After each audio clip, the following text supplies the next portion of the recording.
Hey guys! Tonight we begin with the surprisingly well-documented and often wildly misunderstood daily life of Roman prostitutes. So, before you get comfortable, take a moment to like the video and subscribe, but only if you genuinely enjoy what I do here. And let me know in the comments where you're tuning in from and what time it is for you. It's always fascinating to see who's joining us from around the world. Now, dim the lights, maybe turn on a fan for that soft background hum, and let's ease into tonight's journey together. You wake up, or more accurately, you regain consciousness, in a space barely large enough to turn around without elbowing a wall. Congratulations, you live in a cellar, the ancient Roman version of a work-from-home setup, if your home was a broom closet and your job required body oil. These rooms were standard issue for many of Rome's working women. Located in brothels, lupanars, or stacked above taverns and bathhouses, they were tiny, windowless chambers that doubled as both living quarters and workspace. Think of it as a studio apartment, designed by someone who hates light, air, and privacy. Your mattress is straw-stuffed, possibly shared with fleas, and smells faintly of wine, smoke, and disappointment. If you're lucky, there's a small oil lamp. If you're really lucky, it hasn't been stolen. Your few possessions, some cheap makeup, a comb, and maybe a bronze mirror if times are good, are shoved into the corner like they too are tired of being here. There's no running water. There's no plumbing. There's a bucket you try not to think about. Bathing? That'll be a group activity later at the nearest public bathhouse, where the water is communal and the awkward eye contact is free. But there's no time to lounge, because your room is also your office, and business hours are whenever someone knocks, or barges in, or yells through the door. Yes, privacy is a modern concept. Here in Rome, walls are suggestions and doors are decorative. Most days begin with a quick clean-up of the room. Sweep out yesterday's dust, wine stains, and any lost sandals left behind by last night's visitors. Then comes the prep. Face powder, rouge, and enough perfume to qualify as flammable. You're not trying to smell good. You're trying to smell better than the guy in line behind you. You practice your best sultry half-smile in the bronze mirror, not because it works, but because pretending helps. A customer once described you as charmingly awake, and you're still riding the emotional high from that, because here in the cellar, every day begins the same, cramped, rushed, and filled with just enough dignity to make it to lunchtime. After waking up in your glorified broom closet, it's time to prepare for another day of impressing clients and surviving public judgment. But first, hygiene, or what passed for it in ancient Rome.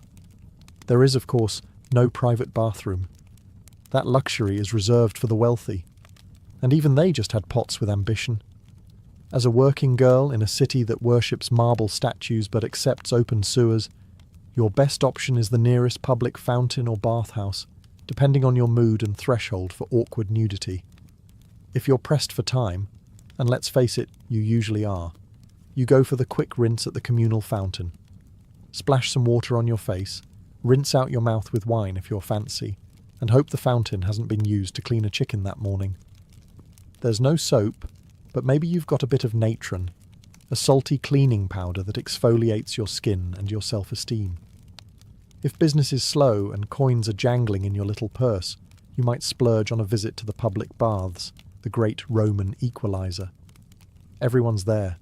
Merchants, soldiers, philosophers, and that guy who talks too loudly about his hemorrhoids. You undress, store your belongings in a niche you trust way too easily, and wade into tepid water full of floating philosophical debates and someone else's toenail. Inside, you sweat in the steam room, scrape yourself with a strigil, a curved metal blade, and enjoy a brief moment of being the cleanest person in your street, a title that lasts about 5 minutes. After the bath, you dry off, apply more perfume, and try to remember if anyone's invented deodorant yet. They haven't. To finish the look, a bit of chalk-based face powder, a hint of rouge for the cheeks and lips, and kohl around the eyes. Not to highlight your beauty, to hide the fatigue. Clients don't want to see the woman who's already dealt with 3 senators and a sailor before noon. They want mystery, allure, and someone who doesn't smell like old lentils. Now that you're washed, or at least convincingly perfumed, it's time to get dressed. And while Roman society had a lot of complicated opinions about fashion, there was one outfit that made things very clear: the female toga. Yes, toga. That flowing white garment we usually associate with senators, emperors, and frat parties. But here's the twist. In Rome, a woman wearing a toga wasn't making a political statement. She was making a professional one. It was a visual billboard for, "I'm not a respectable matron, and I am available for negotiation." Proper Roman women wore the stola, a long layered dress that said, "My husband controls my dowry, and I go to bed at 9.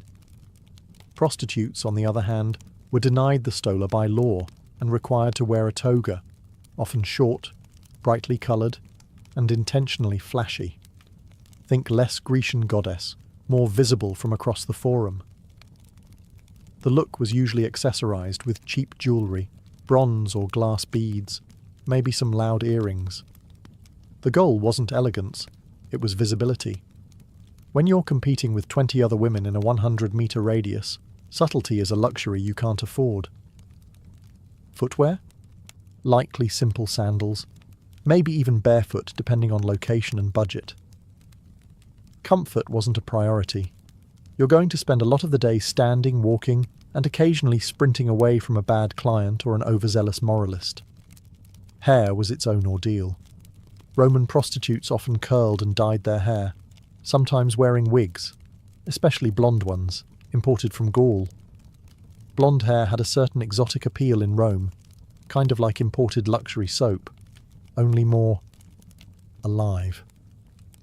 And let's not forget the finishing touches. Makeup. Pale face powder to contrast with red lips and cheeks, and thick kohl eyeliner to make your eyes pop. Or at least look less sleep-deprived. Once fully dressed, you looked obvious. And that was the point. In a city of 1 million people, your outfit was your business card.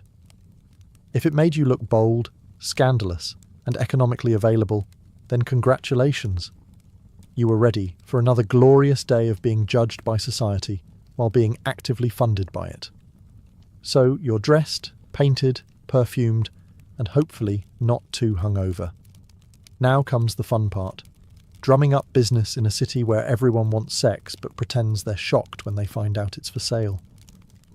In ancient Rome, marketing wasn't subtle. There were no pamphlets, no websites, and definitely no branding consultants. If you wanted clients, you had to be seen, be loud, or be immortalised in graffiti. Preferably all 3. Let's start with location strategy. If you worked out of a lupanar, brothel, your office was already built for visibility. Brothels were often located near bathhouses, markets, or drinking establishments. In short, anywhere people might already be sweaty, bored, or easily persuaded. Think ancient foot traffic optimization. Standing in the doorway, wearing your finest look-at-me outfit, you'd call out to passers-by with a mixture of flattery, negotiation, and time-sensitive offers. 2 denarii if you're quick. Hey, might sound desperate, but hey, rent was due and the next girl over just dropped her rate to 1. If you were freelance, it was all about roaming visibility.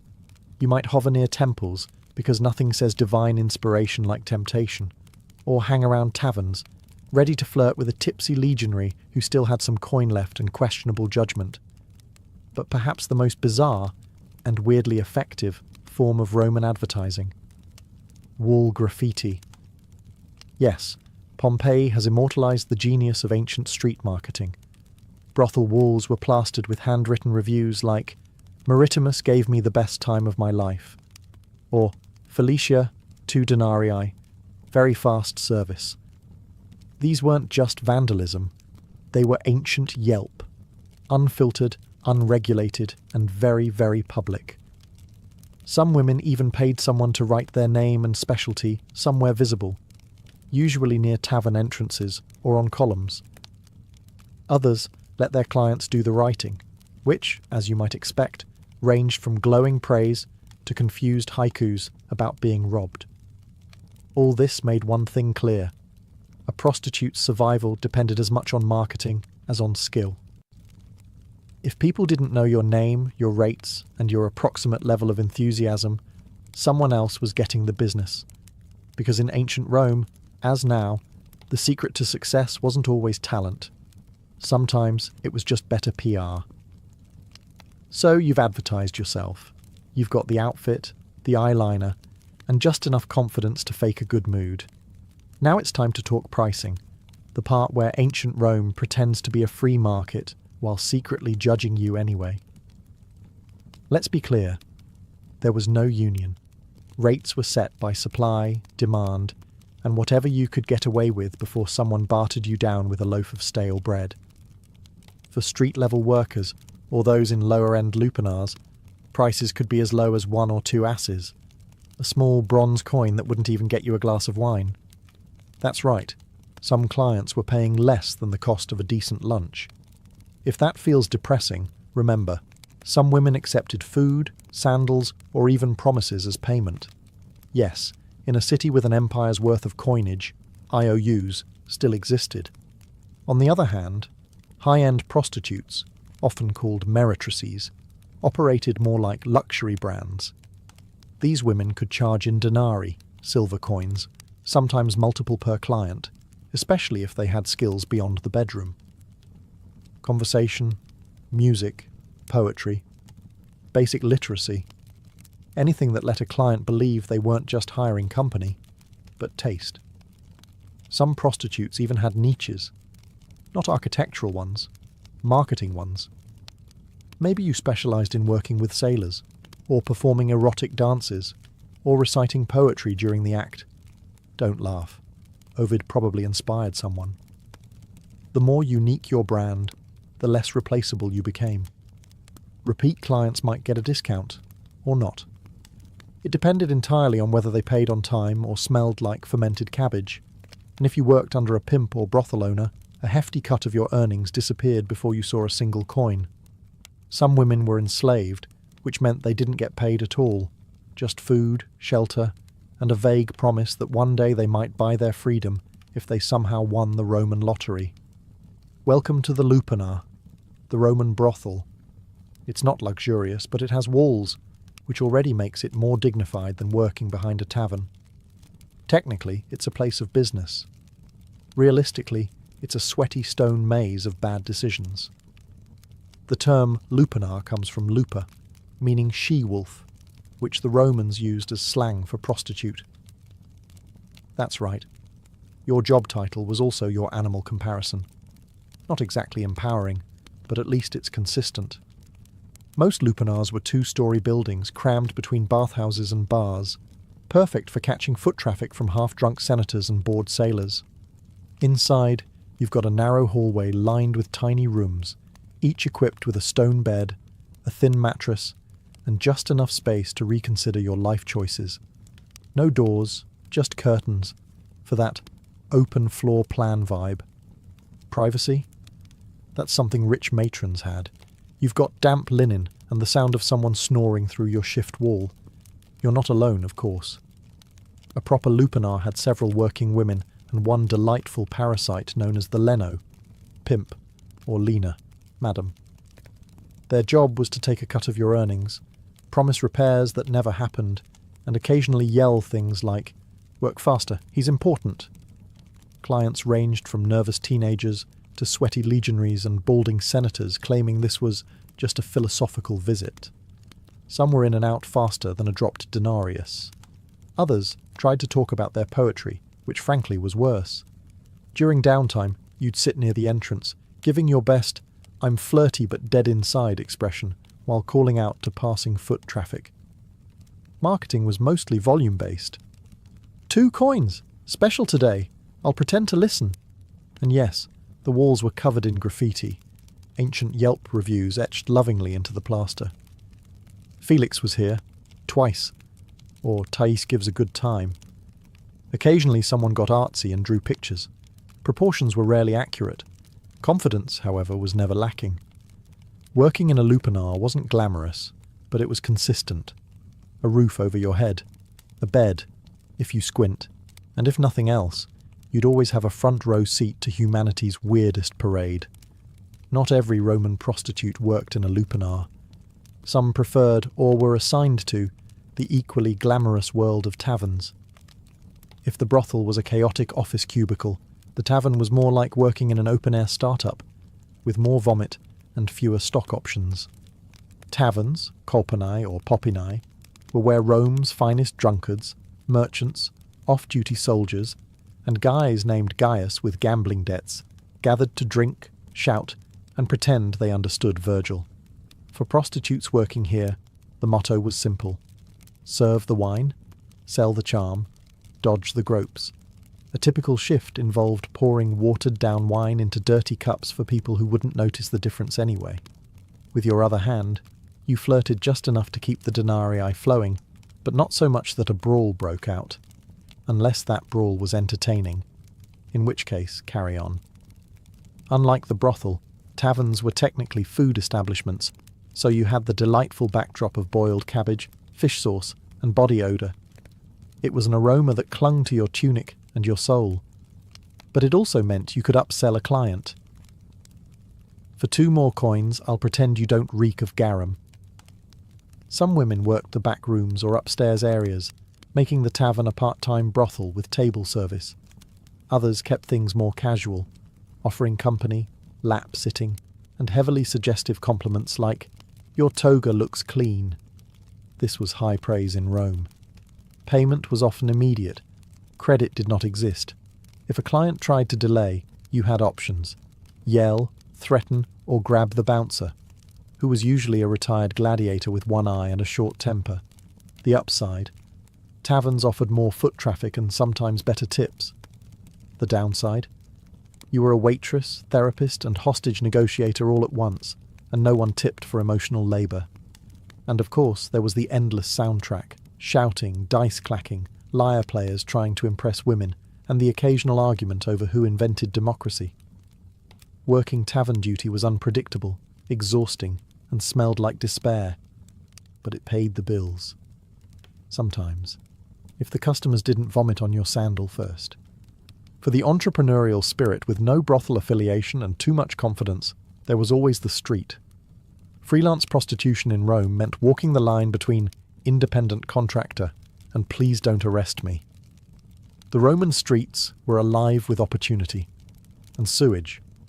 Prostitutes who worked outdoors were called prostibuli, and they roamed the alleys, bathhouse entrances, marketplaces, and occasionally temple steps, because nothing says divine intervention like offering a discount outside a shrine to Venus. Daylight hours were decent for traffic, but risky. You had to navigate gawking citizens, nosy magistrates, and angry matrons who thought your existence was ruining their husband's self-control. Spoiler, it wasn't.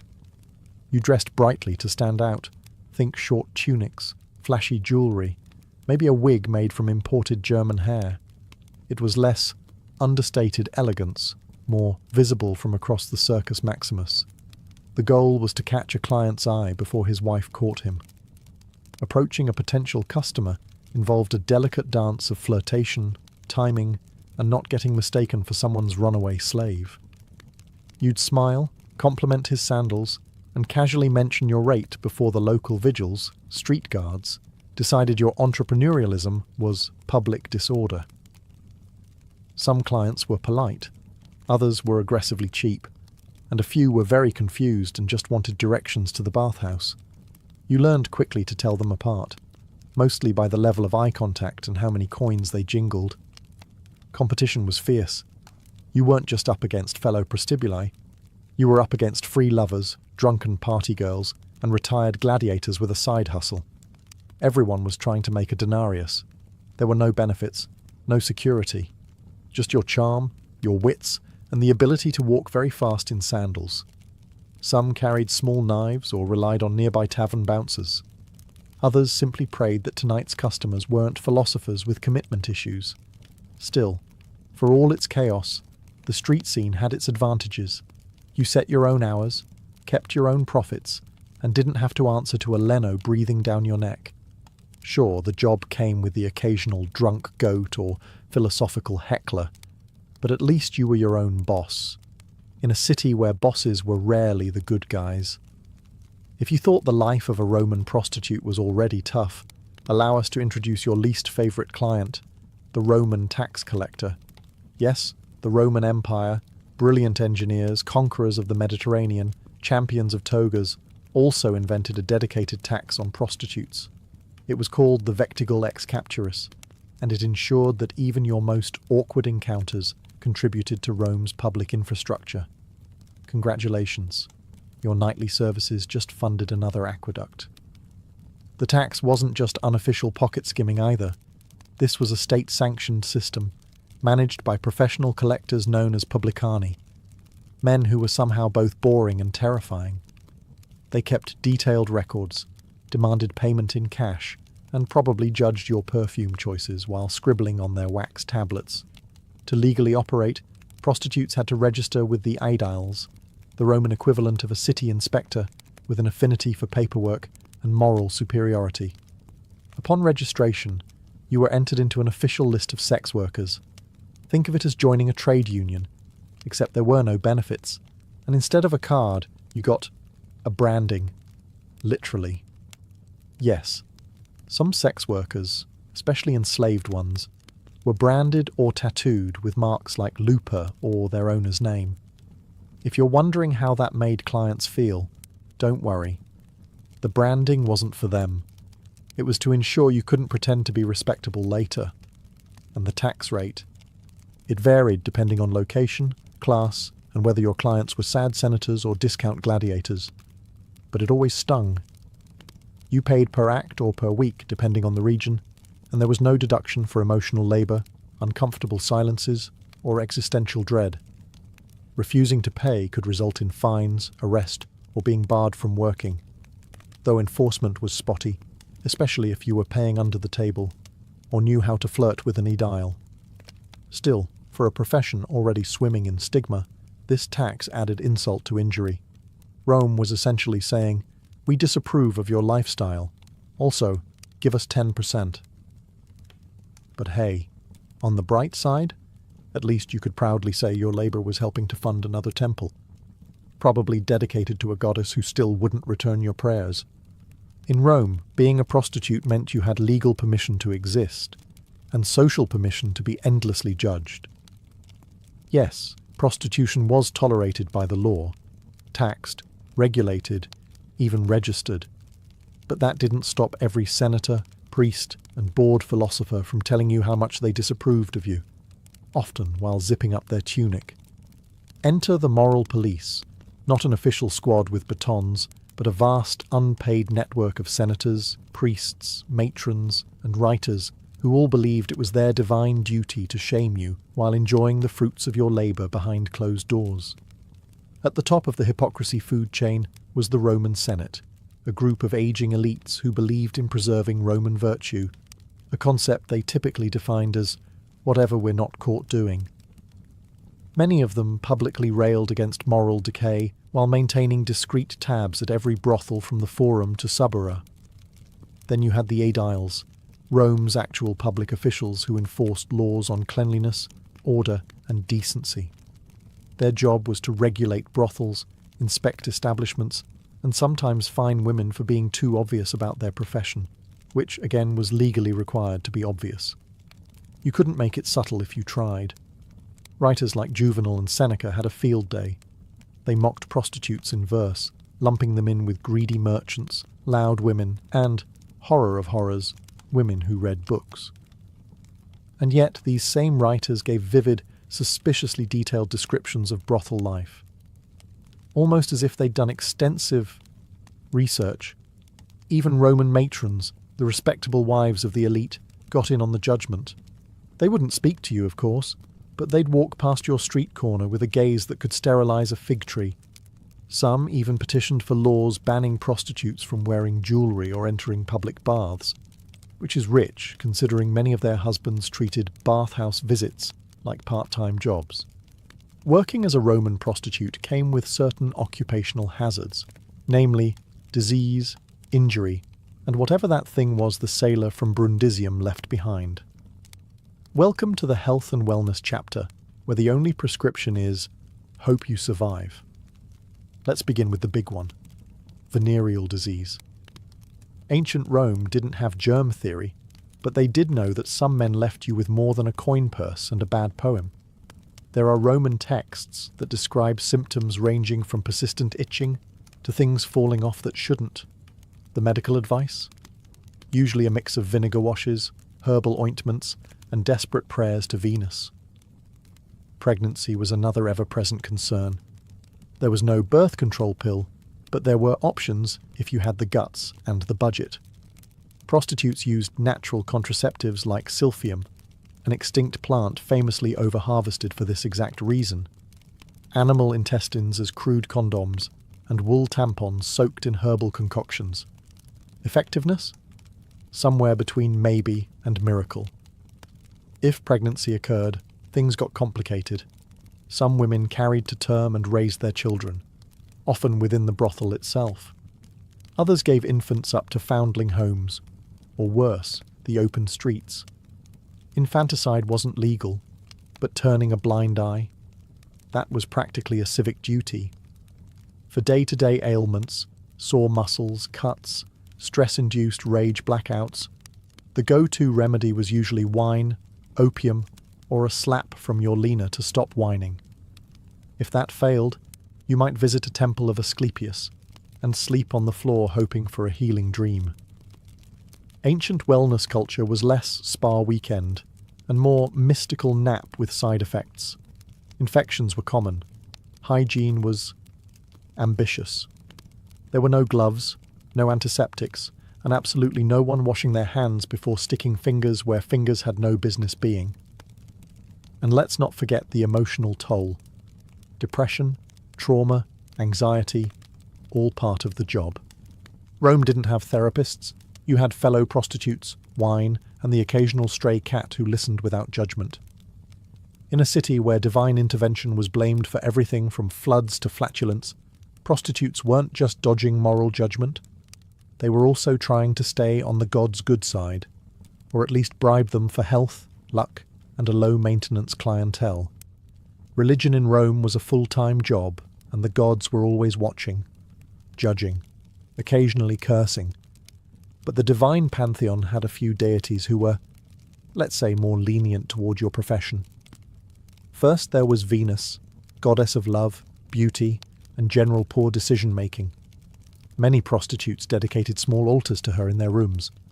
Offerings of flowers, perfume, or a coin were made in hopes of attracting wealth, charm, or at the very least, clients who didn't smell like boiled goat.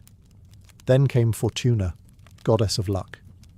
Given how random your daily income was, ranging from a gold bracelet to 3 mouldy grapes and a promise, Fortuna was kind of a big deal. You might wear a charm bearing her likeness, or mumble a quick prayer before a customer with too many rings and suspiciously clean sandals walked in. But religion wasn't all glitter and flirtation.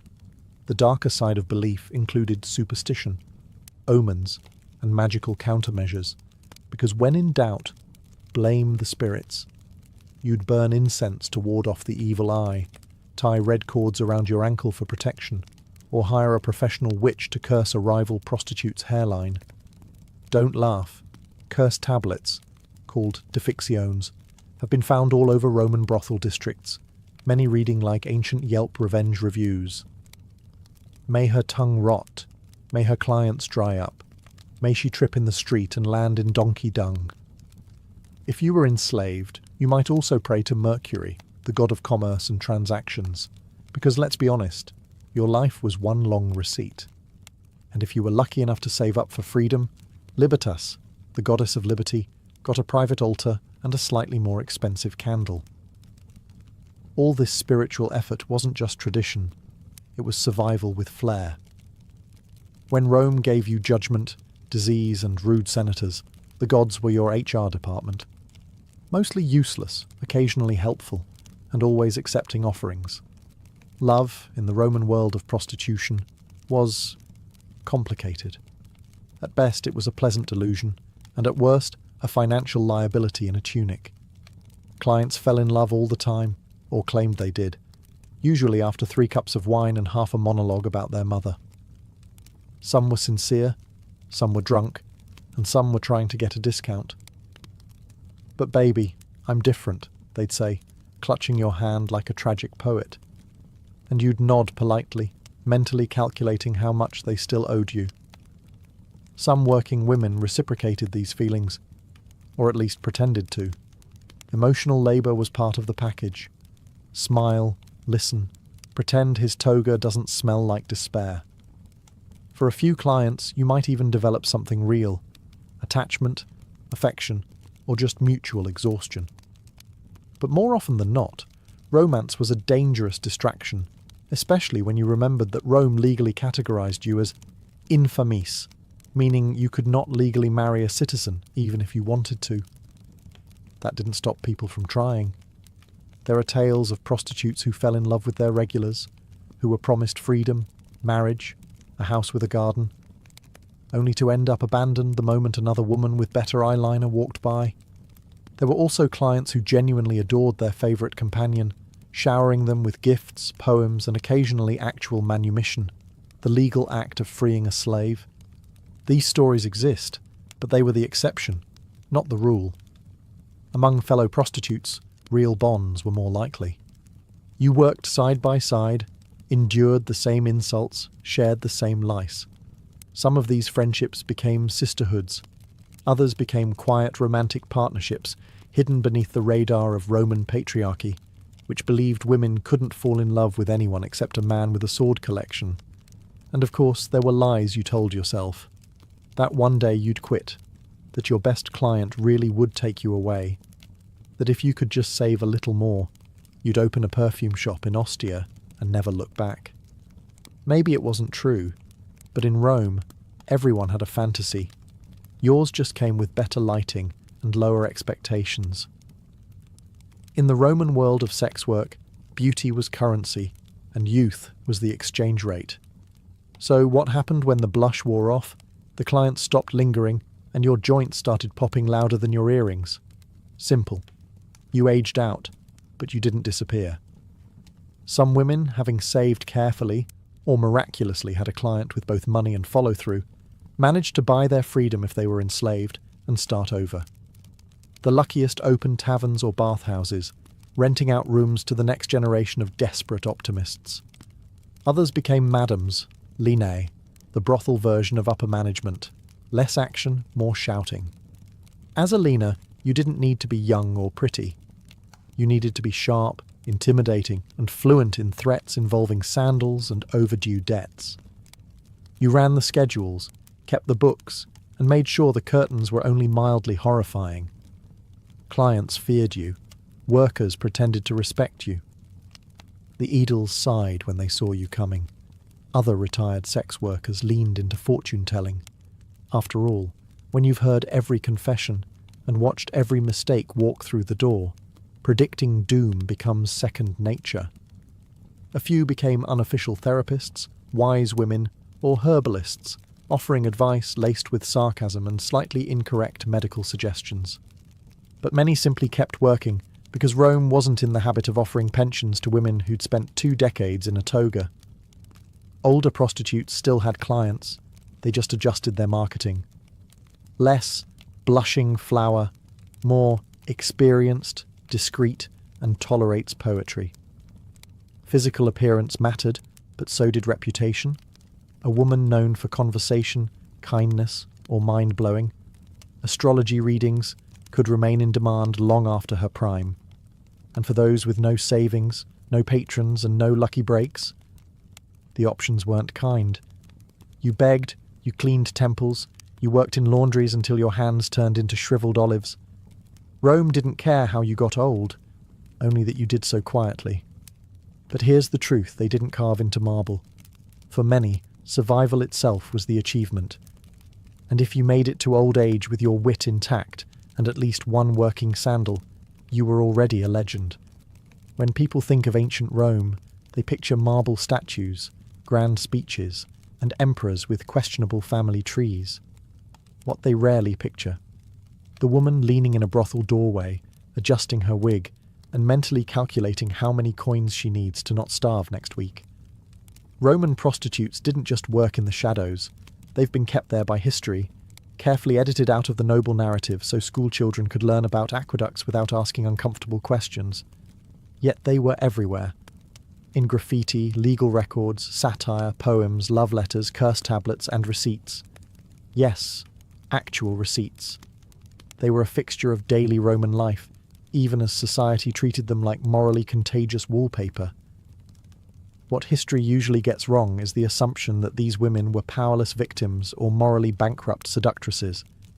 In reality, many were savvy, adaptable, and, dare we say, better at business than half the Senate. They knew how to read a client, negotiate terms, avoid danger, and hustle a living in a city that cheered gladiators and stoned anyone who wore the wrong shoes.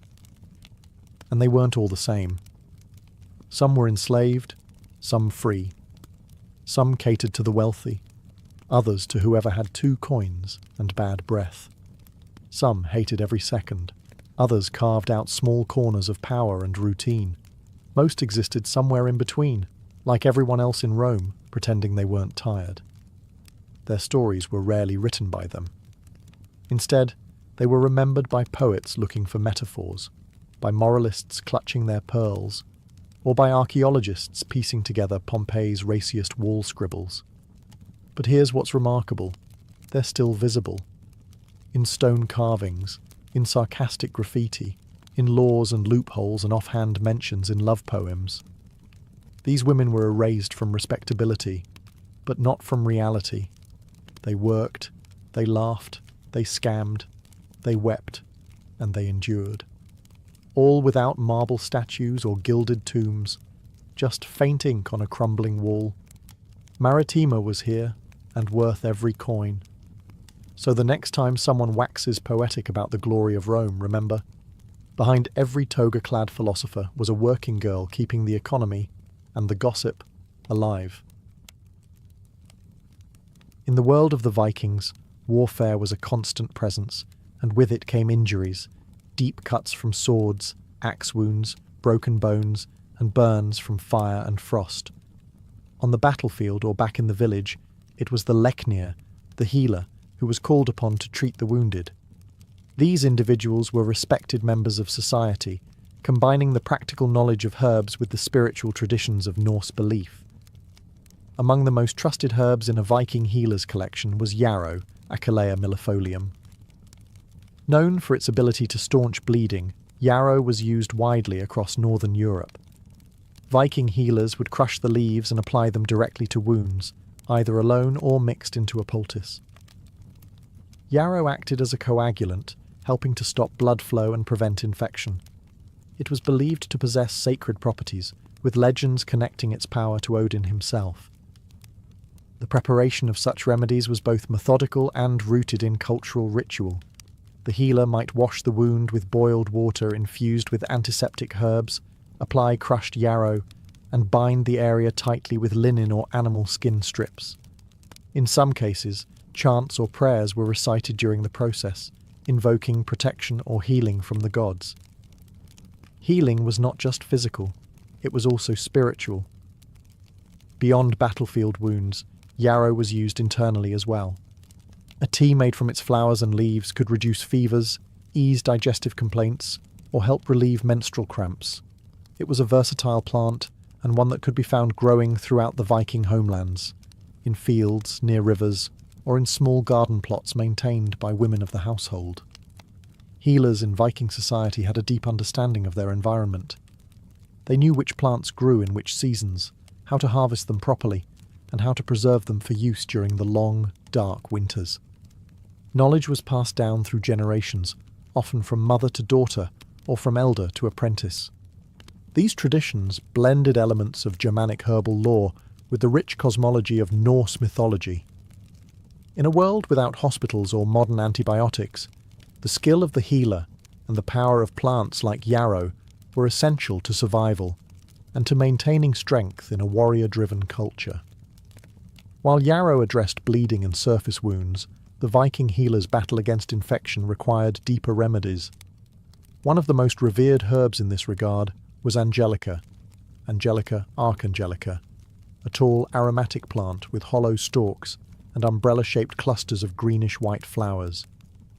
It thrived in the cold climates of Scandinavia and was considered so valuable that it was cultivated in monastery gardens long after the Viking Age ended. Angelica held a central place in early Northern European medicine, prized for its broad-spectrum medicinal properties. Viking healers used the root, leaves and seeds to prepare a variety of treatments. Most commonly, the root was dried and then steeped into decoctions to fight internal infections. It was known for its warming effect on the body and was used to stimulate circulation, cleanse the blood, and reduce inflammation. The antiseptic properties of Angelica were vital in treating infected wounds, especially those that had been neglected or exposed to dirt and decay. A healer might grind the root and mix it with animal fat or beeswax to create a salve, then apply it to festering injuries. When ingested as a tea or tincture, Angelica helped combat respiratory infections, fevers and digestive issues, ailments that could become life-threatening in a time without antibiotics. But Angelica's power extended beyond physical healing. In Norse cosmology, certain plants were believed to carry divine energy. The name Angelica itself, though Latin in origin, echoes the spiritual reverence surrounding the plant. In Christianized Europe, it was said to have been revealed by an angel to cure the plague. While Viking belief systems were different, they too held that some plants were gifts from the gods. It is likely that Angelica, with its strong scent and dramatic appearance, was associated with protection and sacred power. Women, who often served as herbalists within the household, used Angelica to treat gynecological conditions. It was thought to regulate menstrual cycles and ease childbirth, a dangerous and sacred moment in Norse society. Because of its reputation as a purifier, Angelica was also used in smoke rituals to cleanse homes and ward off disease during times of illness. In every Viking community, from remote farms to coastal trading towns, Angelica was a cornerstone of natural medicine. Its effectiveness and symbolic weight made it a trusted ally in the healer's quest to preserve life in a harsh and unpredictable world. As spring arrived in the Viking world, it brought with it one of the most vital remedies for fever and fatigue: birch sap. The birch tree, widespread across Scandinavia, was more than just a source of wood. It was a living pharmacy. Vikings tapped the tree in early spring, collecting the clear, slightly sweet sap as it rose from the roots to nourish new leaves. This seasonal practice required skill and timing, as the sap could only be harvested for a short period before the tree fully awakened. Healers used birch sap as a tonic for those weakened by long winters, illness, or lingering fevers. It was served fresh or fermented into a lightly alcoholic drink known for its revitalizing qualities. Rich in minerals, electrolytes, and natural sugars, birch sap helped rehydrate the body and restore lost energy, especially after the depletion caused by sickness or extended fasting. In an era without formal nutrition science, Viking healers recognized the restorative power of this gift from nature. In cases of fever, healers often paired birch sap with infusions of cooling herbs such as meadowsweet or elderflower. This gentle combination helped bring down body temperature while nourishing the patient. In more serious cases, the sap might be mixed with bitter herbs like wormwood to purge the body of what was believed to be harmful humours. The logic was simple: cleanse, restore, and rebalance. Beyond its internal uses, the birch tree had a role in external treatments too. The bark, when boiled, produced a tar-like substance with antiseptic properties. It was used to treat skin infections, minor burns, and bites. Birch leaves were also used in poultices and steam baths to draw out toxins from the body, often accompanied by prayer or ritual to align the physical with the spiritual. Symbolically, the birch tree represented renewal and purity. It was often the first tree to grow after land was cleared or burned, and this regenerative quality made it sacred in both Germanic and Norse traditions. The use of its sap in healing reflected this belief, returning vitality to the sick and offering the promise of recovery after hardship. In the healer's practice, birch sap was a seasonal treasure, a clear, life-giving elixir that marked the changing of the year and the persistence of health in a cold and often merciless land. In Viking herbal medicine, juniper was revered for its powerful cleansing properties, both physical and spiritual. Growing abundantly in the rocky soils of Scandinavia, juniper bushes with their prickly needles and aromatic berries were among the most trusted tools in a healer's repertoire. Whether burned, boiled, or brewed, juniper was used to purify the body, the air, and even the spirit. Juniper berries were commonly used as a diuretic and a remedy for urinary tract infections. When consumed as a tea or decoction, they stimulated kidney function, helping the body to flush out excess water and harmful substances. This made them especially useful during illnesses that involved swelling, bloating, or lingering fevers. The berries also had mild antiseptic properties, allowing them to address infections from within, a crucial function in an age with no antibiotics. For respiratory issues, juniper smoke played a vital role. Healers would burn dried juniper branches and let the smoke fill a room or a tent, believing it could drive out disease. This wasn't just symbolic. The antimicrobial compounds in juniper smoke helped disinfect the air. During outbreaks of sickness or after a death, Viking homes and ships might be cleansed in this way. The practice was both practical and spiritual, banishing what could be seen and what could not. In steam baths and sweat lodges, a tradition shared across many northern European cultures, juniper branches were sometimes laid on the hot stones or added to the water. As the vapour rose, it carried the sharp, invigorating scent of the plant, opening the lungs and inducing heavy sweating. This was thought to cleanse the body of toxins and the soul of imbalance, reconnecting a person with the rhythms of nature and health. Juniper also held ritual importance. Branches might be hung over doorways to ward off evil, or carried in small bundles by travellers for protection.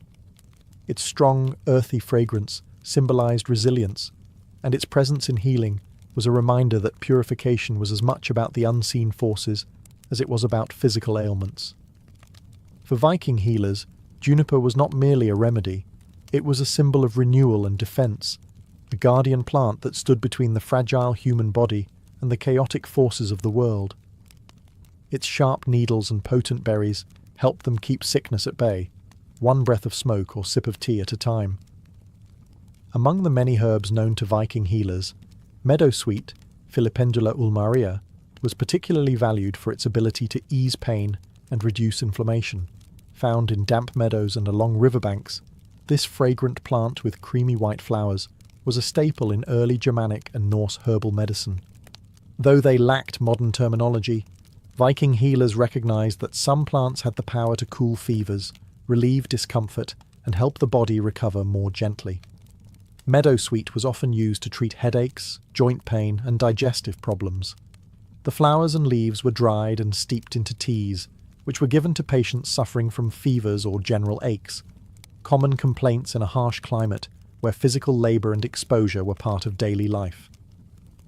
The herb's soothing effects made it an essential remedy during times of illness and recovery. Unbeknownst to the Vikings, meadowsweet contains compounds similar to salicylic acid, the basis for modern aspirin. This natural pain-relieving ability explains why it was so effective and frequently used. Healers didn't know the chemistry, but they knew the results. Less fever, reduced swelling, and relief from discomfort. These benefits were especially important during the winter months when colds, joint pain, and respiratory infections were widespread. For digestive issues, meadowsweet was considered a gentle treatment for nausea, heartburn, and stomach cramps. Its calming properties helped settle the stomach, and it was sometimes combined with other herbs like chamomile or mint if available, to create a broader treatment. The plant's sweet scent also made it a comforting addition to healing rituals, which often blended the sensory with the medicinal. Meadowsweet's role wasn't limited to physical healing. Its delicate, almost ethereal presence tied it to the natural cycles of growth and decay, life and death.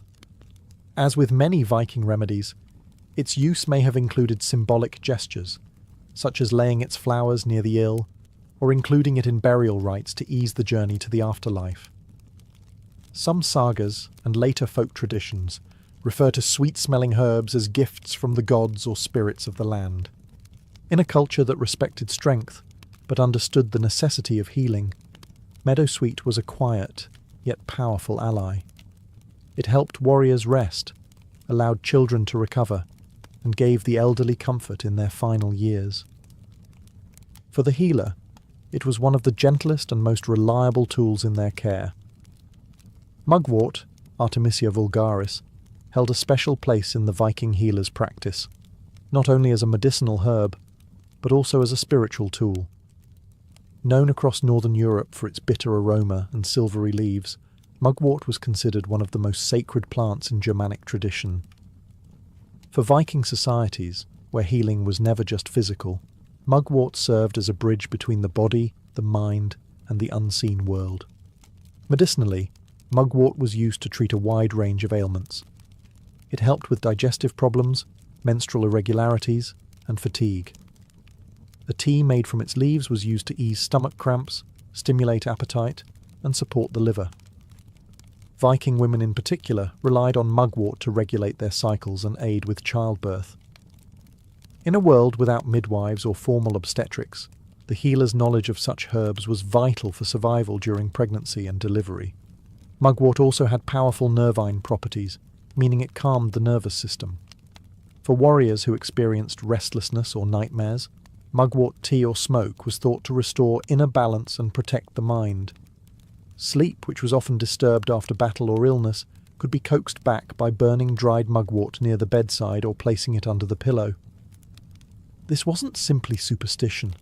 Many aromatic herbs do have mild sedative effects, but beyond its medicinal uses, mugwort was strongly linked to ritual and magic. Viking healers and wise women, often referred to as volur or seidkunur, used mugwort in ceremonies to invoke dreams, protection, or visions.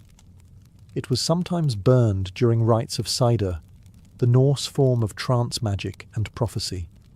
The rising smoke was believed to carry prayers to the gods or ward off harmful spirits. Healers might also use mugwort during solstice ceremonies, seasonal changes, or in times of emotional distress.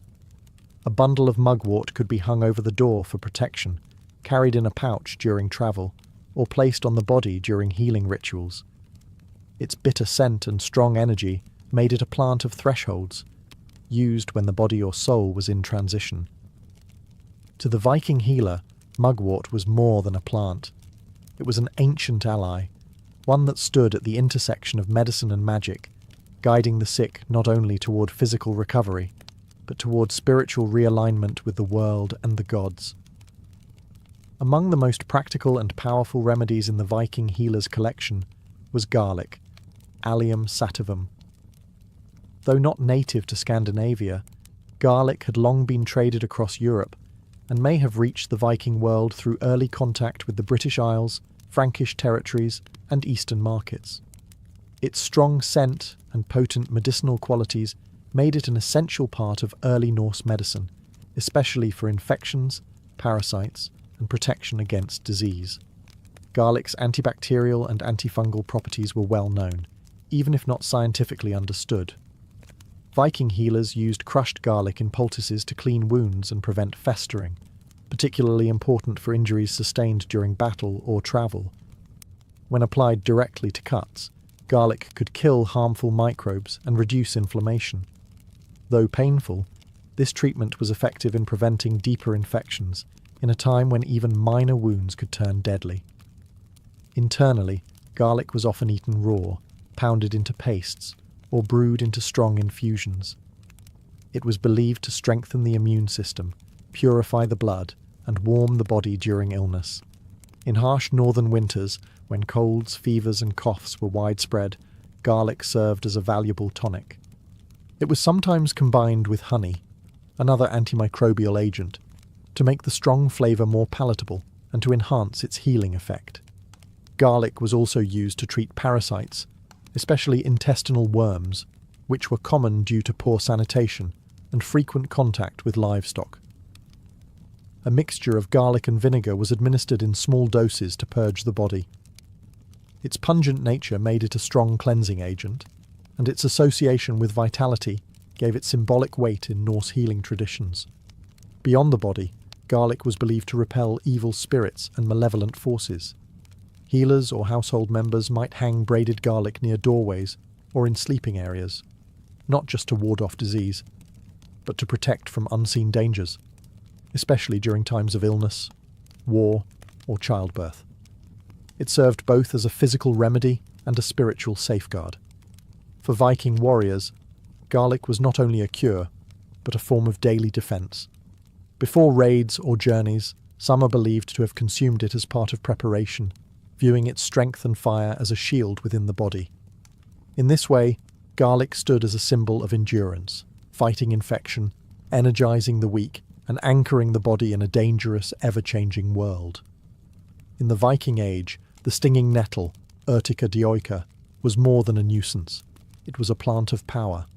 Despite its painful sting, nettle was one of the most useful and respected herbs in Norse healing traditions. It grew abundantly in meadows, forest edges, and near settlements, making it easily accessible to healers and households alike. Its medicinal benefits were numerous, and its resilience in harsh conditions mirrored the strength and endurance the Vikings valued. Nettle was used primarily to treat conditions related to blood and vitality. Viking healers prepared nettle teas or broths to combat fatigue, iron deficiency, and overall weakness. Rich in iron, calcium, and vitamin C, nettle acted as a natural tonic, especially important during long winters when fresh food was scarce and illness spread easily. Warriors recovering from battle or children recovering from fever were often given nettle to rebuild strength. The leaves were dried or cooked to reduce their sting and then brewed into infusions. These drinks were believed to purify the blood, promote circulation, and encourage the body to rid itself of harmful substances. Nettle also had a mild diuretic effect, making it useful for treating fluid retention and joint pain, common issues among labourers and older community members. In external treatments, nettle was sometimes used in surprising ways. The practice of urtication, striking sore limbs with fresh nettle stalks, was used to stimulate circulation and relieve arthritis or muscle stiffness. Though painful, it was believed to bring warmth and life back to cold or stiff areas of the body. This method, though unusual by modern standards, was rooted in generations of observation and belief in the plant's invigorating properties. Nettle also served practical roles beyond medicine. Its fibres were used to make rope, fishing nets, and even cloth, especially during times when flax or wool were scarce. This dual utility, nourishing the body and supporting daily life, made nettle a deeply integrated part of Viking culture. Symbolically, nettle was a plant of resilience. It thrived in disturbed soil and returned year after year, no matter how often it was cut back. In Norse society, where survival required both strength and adaptation, nettle embodied those values. For the healer, it was a reminder that even the most painful plants could bring healing, and that power often came from what first seemed harmful. Viking herbal medicine was never written down in formal texts during the age itself. Instead, it lived in the spoken word, in chants passed from mother to daughter, in gestures shared among wise women, and in the quiet work of healers who blended tradition, observation, and belief. These practices formed a body of knowledge deeply rooted in both the natural environment and Norse cosmology. To treat illness in the Viking world was not just to cure the body, but to restore balance to the person, the household, and the invisible threads connecting them to the gods. Healers in Viking society worked with what the land provided. They knew which herbs to gather in spring, which roots to dry in autumn, and how to preserve medicinal plants through the long winter months. Yarrow, angelica, birch, juniper, meadowsweet, mugwort, garlic, and nettle. Each had a specific role, but all were part of a larger system of understanding the body in harmony with nature. Treatments were physical, yes, but also symbolic. Illness might be seen as a disturbance in fate, a challenge from the gods, or an imbalance between the seen and unseen worlds. Women played a central role in maintaining and passing down this knowledge.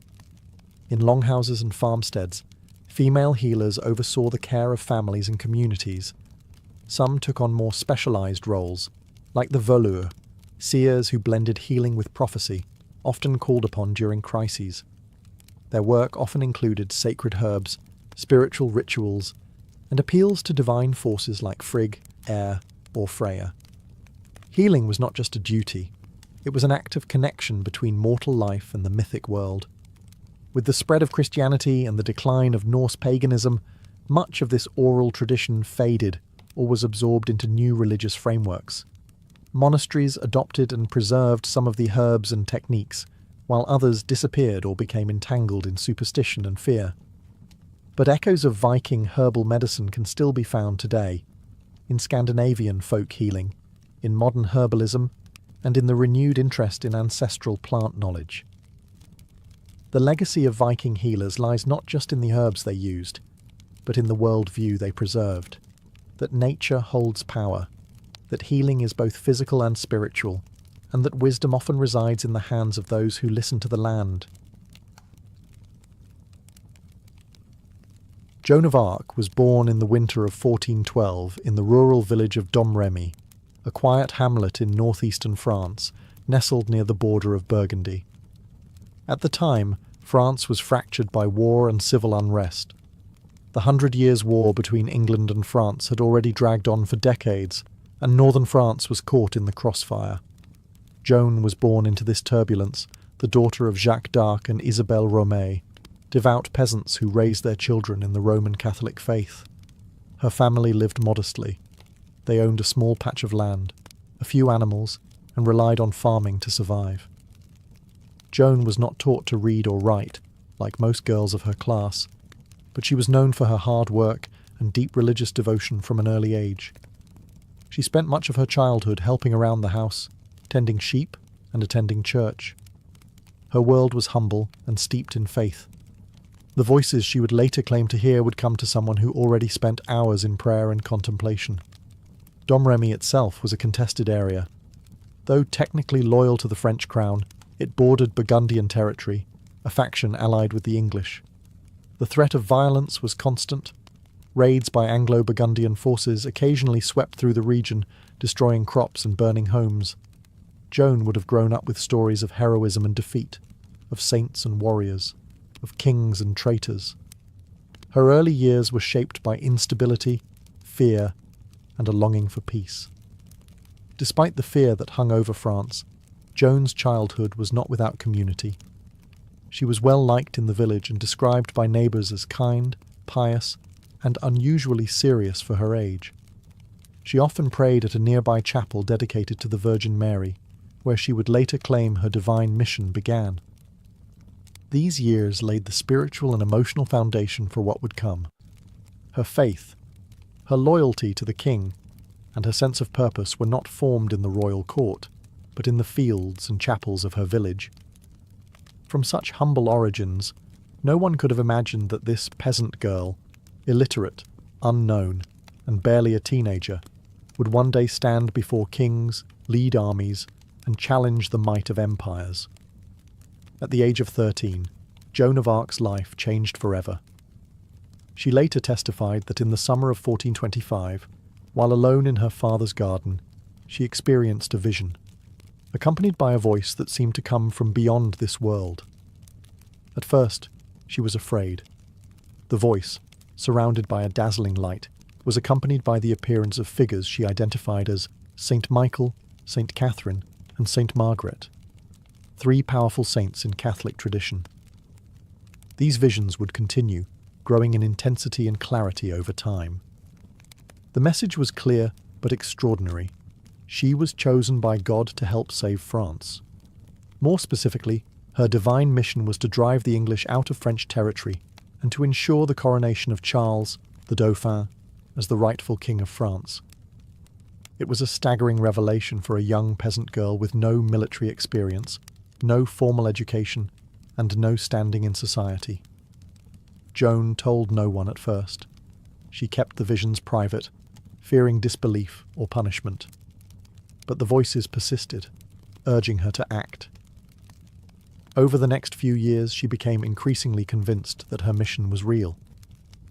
she began to devote herself even more deeply to prayer, fasting, and religious discipline, believing that her purity and obedience were essential for fulfilling God's will. By 1428, the political and military situation in France had worsened.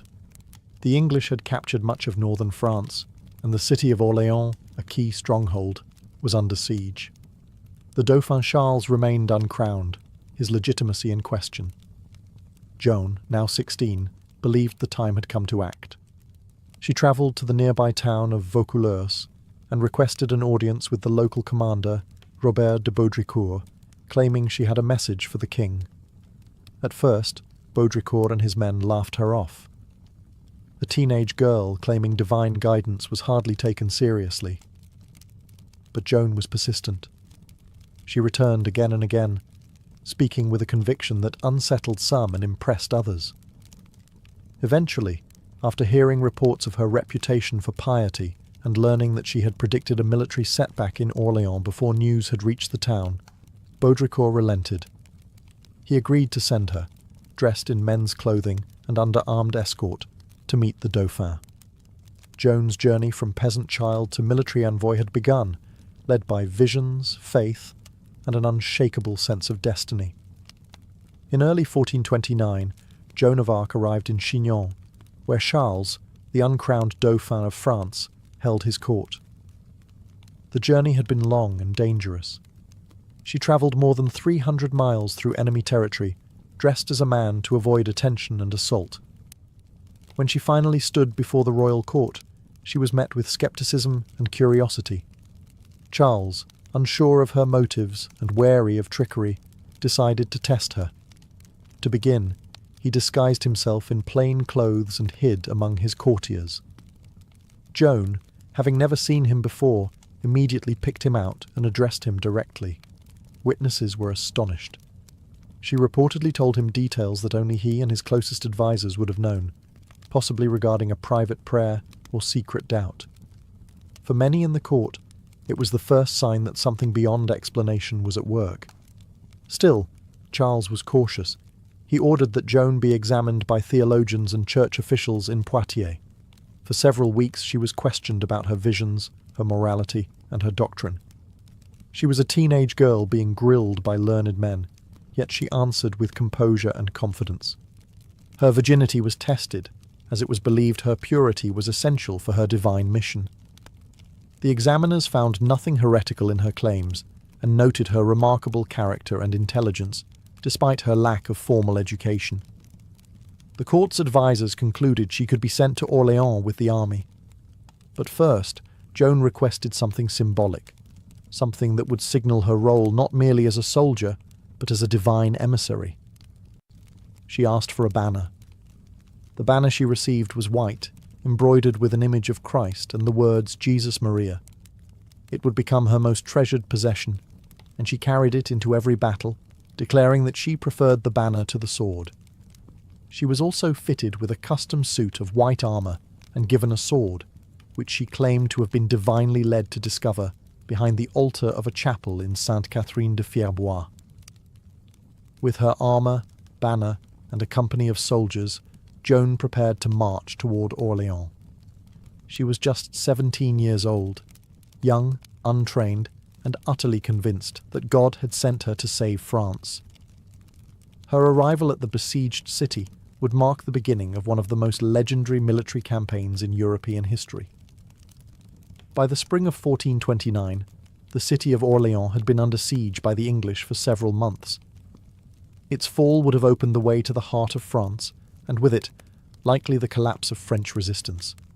Morale was low, supplies were dwindling, and the Dauphin's cause teetered on the edge of defeat. Then Joan of Arc arrived. She entered the city on April 29th, met by cheering crowds who believed her to be a miracle sent by God. Clad in white armour and riding a white horse, she quickly became a symbol of hope and divine favour. Her presence reinvigorated the French troops and citizens alike. Though she had no formal military training, Joan spoke with boldness and authority, urging immediate action against the English fortifications. French commanders, initially hesitant to take orders from a teenage peasant girl, soon found themselves drawn to her conviction. Joan urged an aggressive strategy, claiming her voices had promised victory. Despite her youth, she rode into battle beside the soldiers, often placing herself in the most dangerous positions. Her courage on the field inspired others to fight with renewed determination. Over the course of a week, the French launched a series of offensives to break the siege. Joan wielded not just her sword but her banner, rallying the troops with cries of faith and purpose. She was wounded during the assault on the fortress of Les Tourelles, shot in the shoulder by an arrow. Refusing to retreat, she returned to the field after having the wound dressed, continuing to urge the men forward. On May 8th, the English finally lifted the siege and withdrew. It was a stunning victory, one that changed the momentum of the war. For the first time in years, the French had dealt a decisive blow to English forces. Joan's role was undeniable. Her leadership, her fearlessness, and her spiritual authority had turned the tide. The victory at Orléans was more than a military achievement. It was a turning point in the national consciousness of France. The peasant girl from Domremy had fulfilled the first part of her divine mission. Now, she turned her focus toward her second goal: to see the Dauphin crowned as king at Reims, the traditional site of French coronations. The road to legitimacy had begun. With the siege of Orléans lifted, Joan of Arc's mission shifted toward a far more symbolic objective: the coronation of Charles the Dauphin. In her visions, this was not merely a political event, it was a divine command. Charles needed to be crowned at Reims, the traditional site where French kings were anointed with sacred oil. But Reims was deep in territory controlled by the Burgundians, allies of the English. To reach it, Joan and the French army would have to march through hostile lands. Despite the risk, Joan was adamant. Her belief that God had cleared the path gave her confidence, and her conviction began to influence even the cautious Charles. After several victories along the Loire Valley, including battles at Jargeau, Meung-sur-Loire and Beaugency, momentum was on their side. The army gained strength as towns submitted and morale surged. By July 1429, Joan and the royal court set out on what would later be called the coronation journey. Along the way, cities and castles opened their gates without resistance. Word of Joan's miraculous success had spread. Many believed that to resist her was to resist divine will. Her presence in the army, young, determined, and riding under her white banner, created an aura of invincibility. On July 16th, the French forces reached Reims. The city's leaders, after some hesitation, surrendered peacefully. The next day, inside the Cathedral of Reims, Charles was crowned King Charles VII of France. Joan stood beside him, holding her banner high. For her, it was the fulfillment of the prophecy she had received from her voices. The coronation was a moment of triumph, both for the new king and for Joan. From an obscure village, she had risen to command armies and to place a crown on a monarch's head. The people saw her not just as a heroine, but as a chosen messenger of God. Her presence had transformed the war from a political struggle into a spiritual cause. But success brought tension.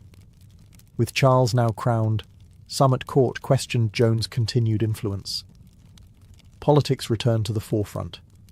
Joan had completed the task she was called to, but she was not finished. Her next desire was to press forward, to reclaim Paris.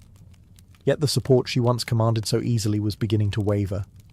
After the coronation at Reims, Joan of Arc pushed for a bold new objective: the liberation of Paris, still under English and Burgundian control. For Joan, reclaiming the French capital was not just a political necessity. It was part of her divine mission to fully restore France to its rightful king. But not everyone shared her urgency. King Charles VII, newly crowned and politically cautious, hesitated. His advisers urged diplomacy, favouring a negotiated truce with the Burgundians. But Joan remained resolute. She believed that delay would only strengthen the enemy, and that God had already cleared the way for victory. Eventually, Charles agreed to an assault on Paris, though without full commitment. He provided limited troops and delayed the campaign, weakening the effort before it began. Joan arrived outside the city in early September 1429 and prepared for battle. Paris was well defended with strong walls and experienced English and Burgundian forces inside. On September 8th, she led an assault on the Porte Saint-Honoré, one of the city's main gates. As always, she carried her banner and fought at the front lines, encouraging the troops with prayers and determination. The fighting was fierce. The defenders poured down arrows and stones. Joan was struck by a crossbow bolt in the thigh, but refused to abandon the field. She continued to direct the battle from behind the lines, calling for another charge. But the attack stalled. With nightfall approaching and casualties rising, Charles's commanders ordered a retreat against Joan's protests. The failed attack on Paris marked a turning point. Joan's reputation remained intact among the common soldiers and citizens, but at court, doubts began to grow. Her influence over royal policy started to wane. Charles, now king, no longer relied on her as he once did.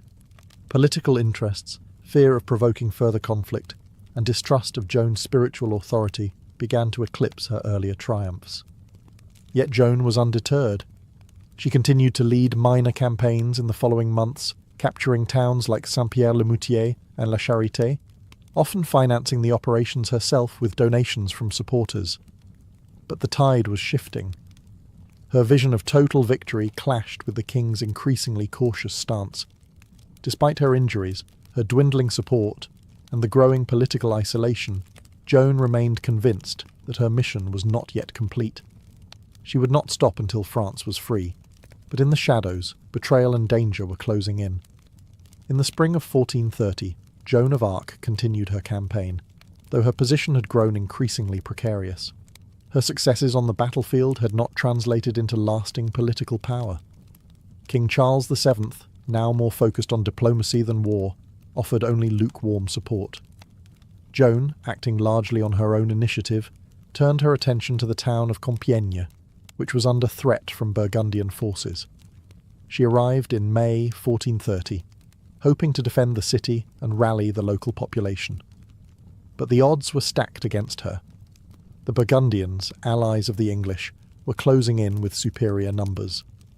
On May 23rd, Joan led a small force in a sortie to challenge the besiegers and disrupt their lines.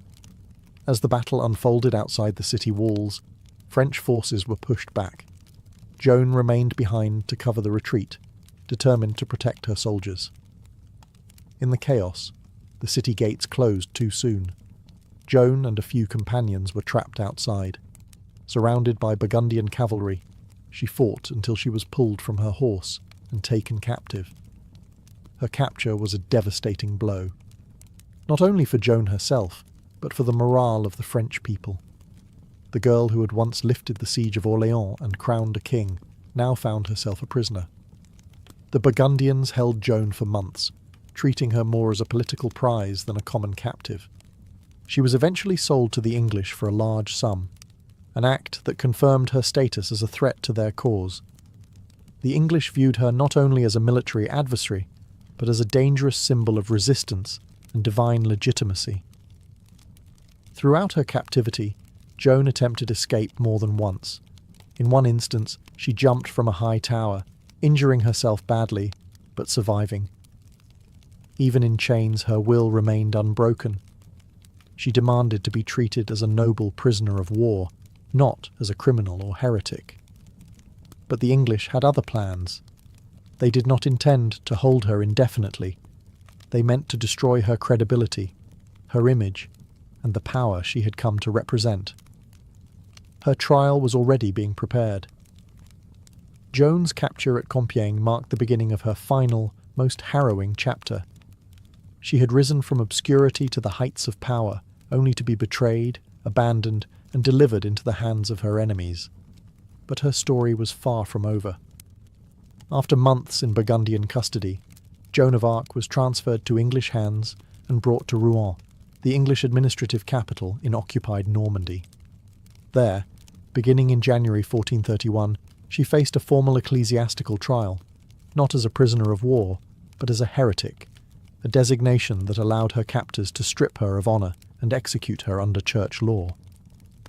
The trial was orchestrated by the English but carried out by a panel of pro-English French clergy, led by Bishop Pierre Cauchon, a staunch opponent of Joan and loyal to the Burgundian cause. Its true goal was not justice, but the destruction of Joan's legacy. By branding her a heretic, the English sought to undermine the legitimacy of Charles VII, whose coronation she had enabled. Joan was held in a secular prison, guarded by male soldiers, a direct violation of church law. She was denied access to legal counsel, threatened with torture, and interrogated repeatedly, often for hours at a time without rest or support. Despite being a 19-year-old peasant girl facing some of the most educated men in France, she defended herself with remarkable intelligence and composure. Over the course of several months, she was questioned about her visions, her clothing, her faith, and her role in the war. The judges focused especially on her claim to divine voices and her habit of wearing men's clothing, an act considered both heretical and unnatural by church standards.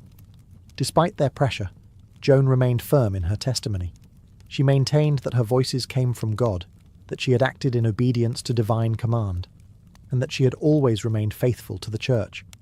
At one point, when asked whether she believed she was in God's grace, she famously responded, "If I am not, may God place me there.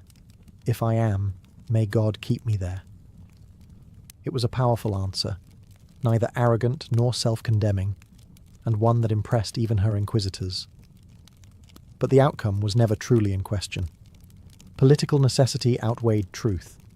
Joan was eventually condemned for heresy, based largely on her refusal to renounce her visions and her insistence on wearing male attire, which she had resumed in prison for protection. Her sentence was death.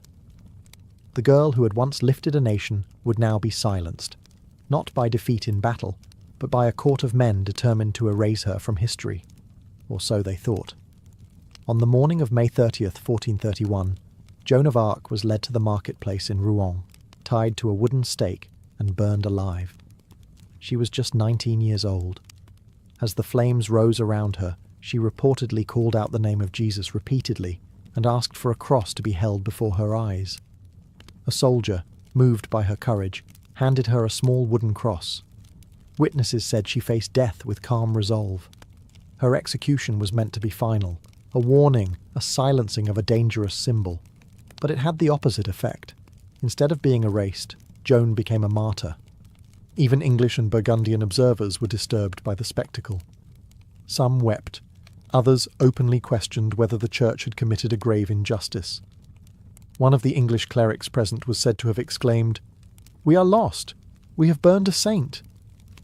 Over the years that followed, Joan's image only grew stronger. Her unwavering faith, her courage in battle, and her dignified defence at trial became the foundation for a powerful legend.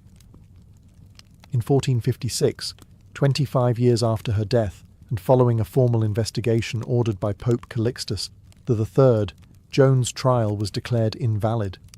She was officially exonerated, her name cleared of heresy. In the centuries that followed, Joan of Arc became a unifying symbol for France. During times of national crisis, particularly during the French Wars of Religion and later during the Franco-Prussian War, her story was invoked as a beacon of courage, patriotism, and divine mission. Artists, writers, and historians immortalized her life. Her face appeared in stained glass, sculpture, and literature. She was celebrated as both a warrior and a mystic, a simple peasant and a national heroine. In 1920, nearly 500 years after her execution, the Catholic Church formally canonized Joan of Arc as a saint. The girl who had been condemned by church officials was now one of its most revered figures. Her feast day is celebrated on May 30th, the anniversary of her martyrdom. Today, Joan of Arc remains one of the most iconic figures in world history. Her life defied every expectation. Peasant, prophet, warrior, prisoner, saint. Through faith and conviction, she altered the course of a kingdom. Through fire, she entered legend. And through memory, she lives on. The life of a medieval baker began in darkness, Long before roosters crowed or church bells tolled, bakers were already hard at work. Their day often started around midnight, when most of the town was fast asleep. The quiet streets were cold and still, but inside the bakehouse, flames crackled, flour dust hung in the air, and the rhythm of kneading began. Medieval bread wasn't made on a whim. It required precise timing and a practiced hand. Bakers relied on sourdough starters, carefully nurtured fermenting dough that gave rise and flavour to the loaves. There were no commercial yeasts. Everything was done by feel, smell, and experience. The flour was often coarse, ground at a local mill, and carried its own unique character based on region, season, and grain quality. Some bakers even mixed in bran, barley, or beans to stretch their flour supplies. Water was drawn from wells or public fountains. Everything had to be measured and mixed by hand, often in the dim light of oil lamps or candles. The mixing trough was usually wooden, and the dough had to be kneaded until it reached the right texture, a task that required strength and repetition. In colder months, the dough had to be kept warm with cloths or near the hearth to rise properly. The oven, usually a large domed brick structure, had to be heated long before baking. Bakers would burn bundles of wood inside until the walls radiated enough heat to bake several batches of bread. Ashes were raked out carefully, and the oven floor cleaned with a damp cloth or a wooden peel before the loaves were slid in. By the time the town stirred, merchants setting up stalls, church doors opening for morning mass, the baker's first loaves were already out of the oven. The smell of warm bread filled the air. It was the scent of sustenance, of daily survival. For many in the medieval world, bread was the cornerstone of every meal. But for the baker, it was just the beginning. Deliveries had to be made, customers served, and records kept. And once the ovens cooled and the counters cleared, there was little time to rest, because tomorrow's dough would need mixing before the moon set again. In medieval towns, the baker's work never truly ended. To master the daily grind of medieval baking, a baker needed more than just flour and fire.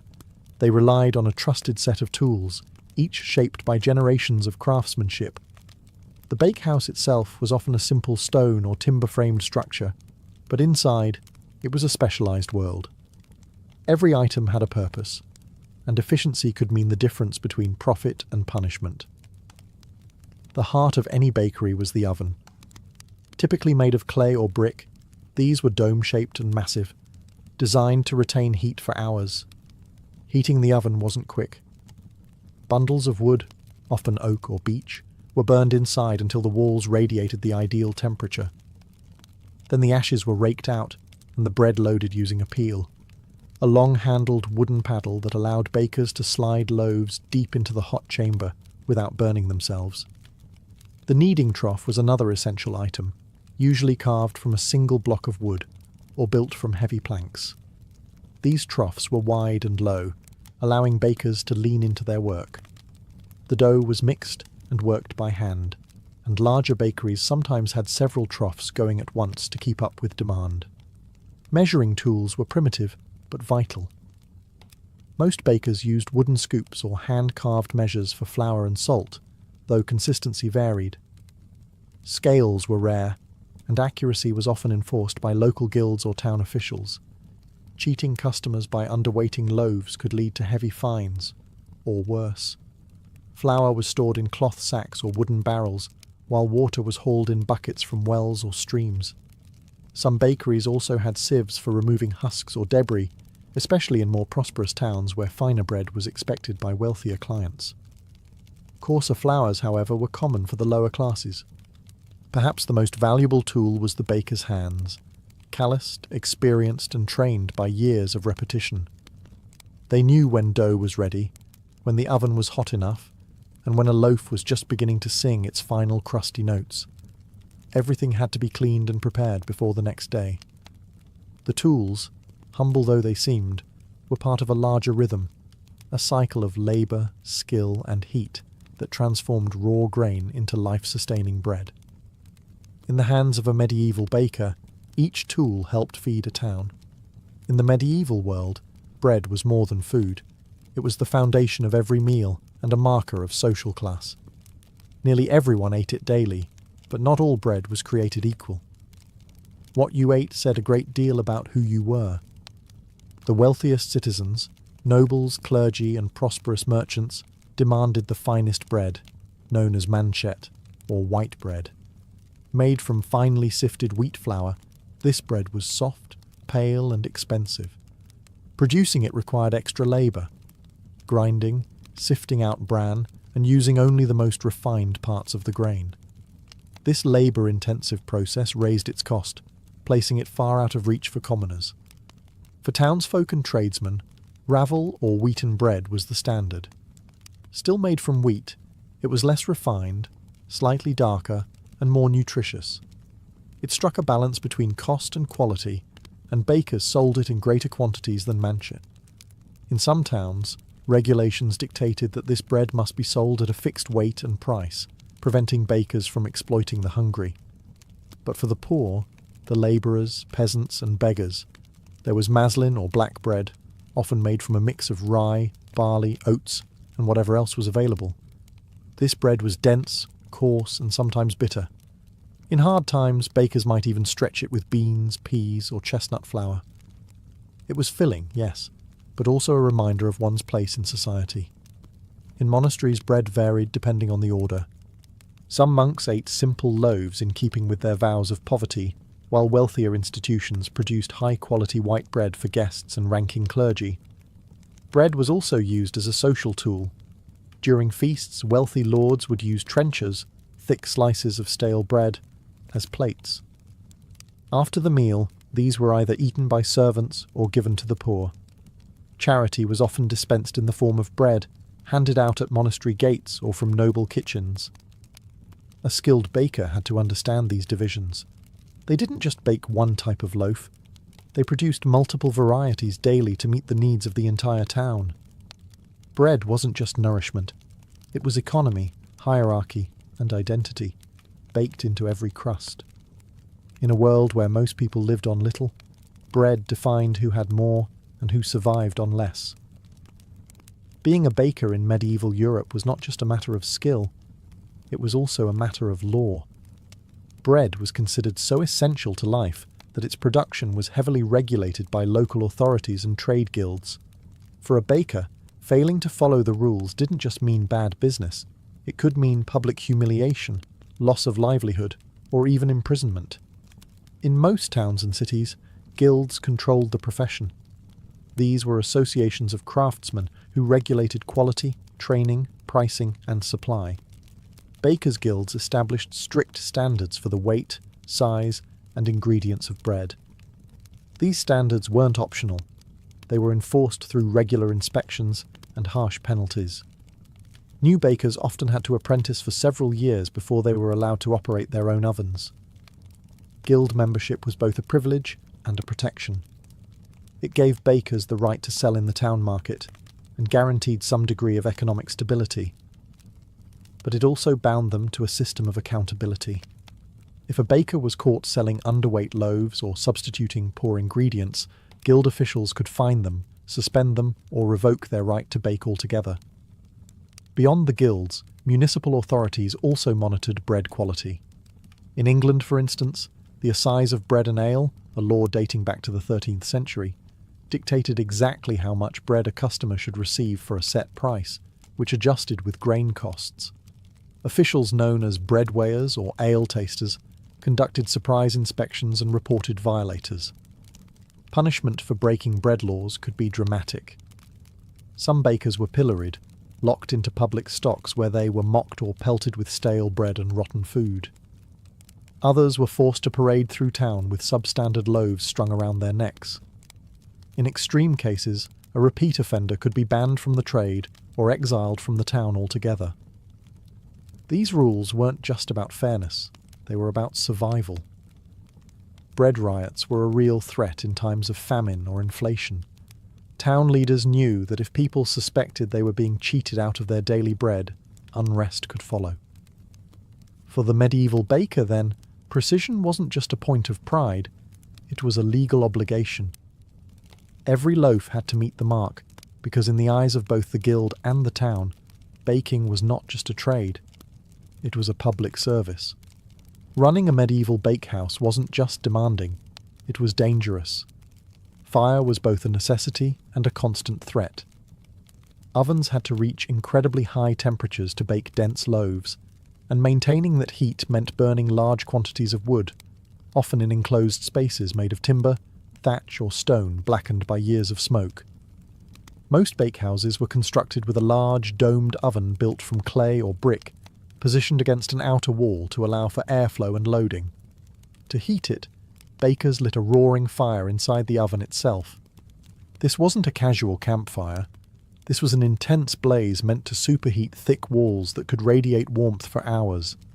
Once the fire had burned long enough, bakers would rake out the embers, clean the hearth with a damp rag or sand-soaked brush, and begin baking. But even a moment's carelessness could lead to catastrophe. Embers could escape, thatched roofs could ignite, and in densely packed towns and cities, a bakehouse fire could spread with terrifying speed. For this reason, many towns required that bakehouses be located on the outskirts or built with specific fire-resistant materials, if the baker could afford them. Bakers also faced health risks. Prolonged exposure to heat and smoke took a toll on the lungs and skin. The heavy lifting of flour sacks and kneading of massive batches of dough wore down the body over time. Burns were common, on arms, hands, and faces, earned while loading and unloading hot loaves with long wooden peels. Some cities had communal bakehouses, especially in poorer neighborhoods. Families would prepare dough at home and bring it to a central oven managed by a professional baker. While this system saved fuel and reduced fire hazards in private homes, it introduced its own risks. Loaves could be burned, stolen, or tampered with. Bakers were held responsible for the integrity of each household's bread, and any negligence could lead to formal complaints. Because bread was such a vital staple, a disrupted bakehouse, whether due to fire, illness, or accident, could ripple across the whole town. It wasn't just the baker who suffered.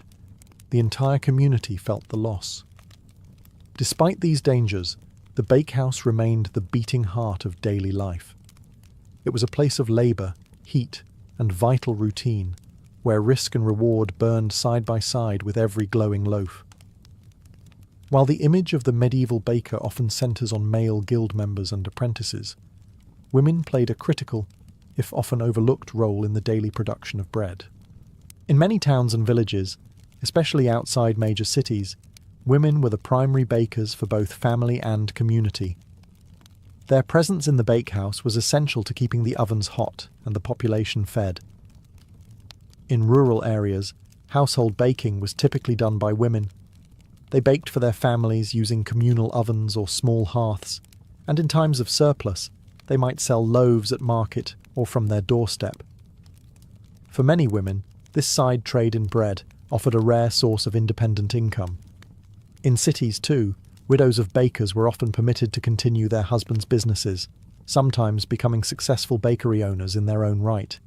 Guilds were usually male-dominated, but not entirely exclusive. In certain regions, especially in parts of Germany and France, female bakers were formally recognised. Women could inherit licenses, run bakeries, and train apprentices, including daughters or nieces. Some even petitioned for full guild rights and won them, though this required navigating legal and social challenges. Women in bakehouses performed the same grueling work as men, mixing dough in massive troughs, hauling water and flour, managing oven temperatures, and selling bread in markets. Many also worked as bread sellers, walking through the streets with baskets balanced on their heads or carts loaded with loaves.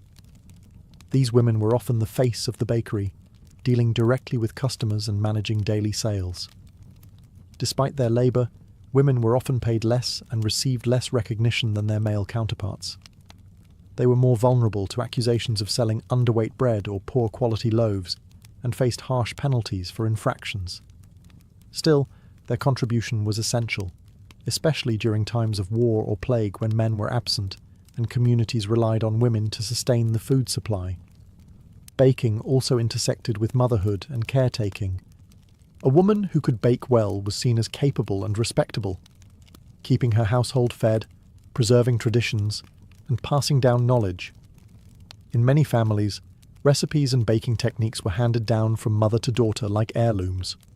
In every corner of medieval society, from noble kitchens to village ovens, women shaped the world through bread. Though history often left them unnamed, their hands were among the first to touch the dough that would nourish entire towns. In medieval Europe, bread wasn't just food, it was sacred. Few institutions influenced bread making more than the church, which not only consumed vast quantities of bread, but also shaped its symbolism, regulation, and distribution. In monasteries, cathedrals, and village chapels alike, bread was a symbol of life, sacrifice, and divine presence. At the heart of this connection was the Eucharist, the Christian rite in which bread became the body of Christ. The preparation of this bread, often called the host, was subject to strict guidelines. Only the finest white wheat flour could be used, and it had to be unleavened. In monasteries, specific monks were assigned to this holy duty, baking in silence, often at night, in special ovens. These wafers were stamped with sacred symbols and handled with extreme reverence. But the Church's relationship with bread went far beyond ritual. Monasteries were among the largest landowners and food producers in medieval Europe. Many ran their own bakehouses, producing vast amounts of bread for the monks, their workers, and guests.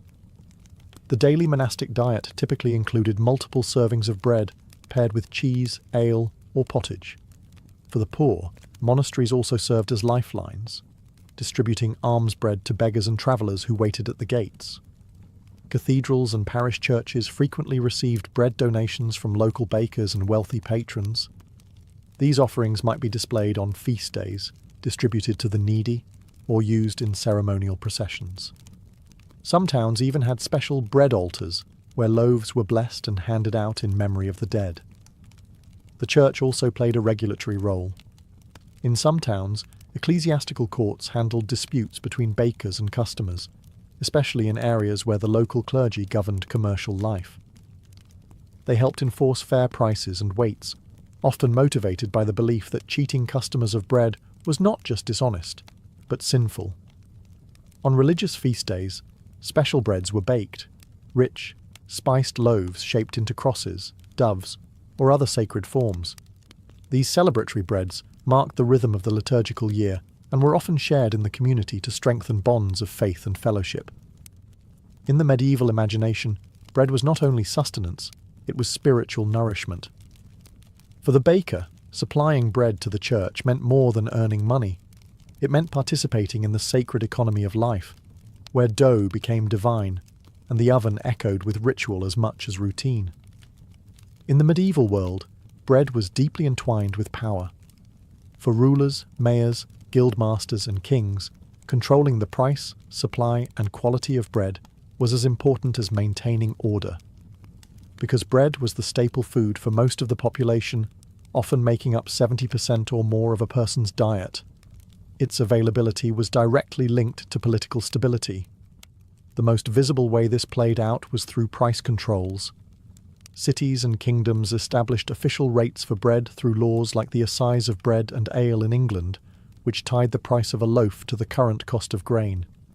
If grain prices rose due to poor harvests, drought, or war, bakers were expected to adjust the size of their loaves, not the price. This meant that during times of scarcity, bakers had to produce smaller loaves for the same price, often cutting into their own profits. But if a baker was caught short-changing customers or selling loaves below the legal weight, the punishment could be harsh. Authorities saw cheating as not just theft, but a betrayal of the public trust. In some towns, bakers were pilloried, forced to stand in public stocks while holding underweight loaves. Others were fined, shamed, or even banned from baking. Bakers were also required to keep detailed records of grain purchases, flour usage, and the number of loaves baked. Inspectors could show up unannounced to weigh loaves and examine ovens. In particularly tense times, such as during war or famine, bakers were sometimes placed under military guard to ensure fair distribution. Bread riots were among the most feared expressions of unrest. When bread became scarce or unaffordable, mobs could form quickly. In such cases, bakers might be accused of hoarding flour or favouring the wealthy. Entire shops could be looted and records destroyed. To maintain peace, city officials would sometimes seize grain stocks or subsidise bread to prevent starvation and protest. Because of its centrality to life, bread became a tool of both charity and control. Rulers handed out bread during public celebrations or religious festivals to win favour with the people. In castles, lords ensured their retainers and servants had ample supplies, reinforcing loyalty. And in towns, a steady stream of affordable bread was seen as the mark of good governance. In medieval politics, bread wasn't just food, it was power. And the baker stood at the intersection of hunger and authority. Though rarely named in chronicles or praised in songs, the medieval baker left behind a legacy that shaped the very foundation of everyday life. In a world of castles and cathedrals, kings and knights, it was the humble baker who fed the people. And while their work was done in darkness, before the town ever woke, its impact touched every household. The baker's influence extended beyond the ovens and into the cultural fabric of medieval society. From birth to death, bread accompanied every stage of life. It was present at baptisms, shared during weddings, offered in mourning, and honoured at church altars. Every loaf baked carried with it centuries of tradition, belief, and survival. The skills of the baker were passed down through generations, often within families or apprenticeships. Techniques were taught by hand and by repetition. How to feel when dough was ready, how to read the oven's heat without a thermometer, how to stretch flour in lean times without sacrificing quality. These traditions were deeply rooted in place and community. A baker in one region might favour rye and oats, while another relied on barley or imported wheat. Every town had its own flavour. Over time, as cities grew and trade expanded, the role of the baker evolved. By the late Middle Ages, commercial bakeries became more common, and baking began to shift from small household craft to full-fledged industry. Innovations like windmills and watermills improved flour production, and better road systems helped grain move from farms to markets more efficiently. Despite this progress, the essential rhythm of baking remained unchanged: rise, knead, shape, fire, feed. It was a cycle as old as civilization, and the medieval baker stood as its quiet custodian. Even today, echoes of their work survive. In languages around the world, the word for companion derives from Latin com panis, with bread. A reminder that sharing bread meant sharing life. The guilds that once regulated bakers paved the way for modern food safety standards, and the communal ovens of medieval villages laid the foundation for today's neighbourhood bakeries. In the end, the medieval baker's legacy is not just in the loaves they made, but in the sustained life of a community. Through flour, fire, and faith, they fed more than bodies. They nourished entire societies.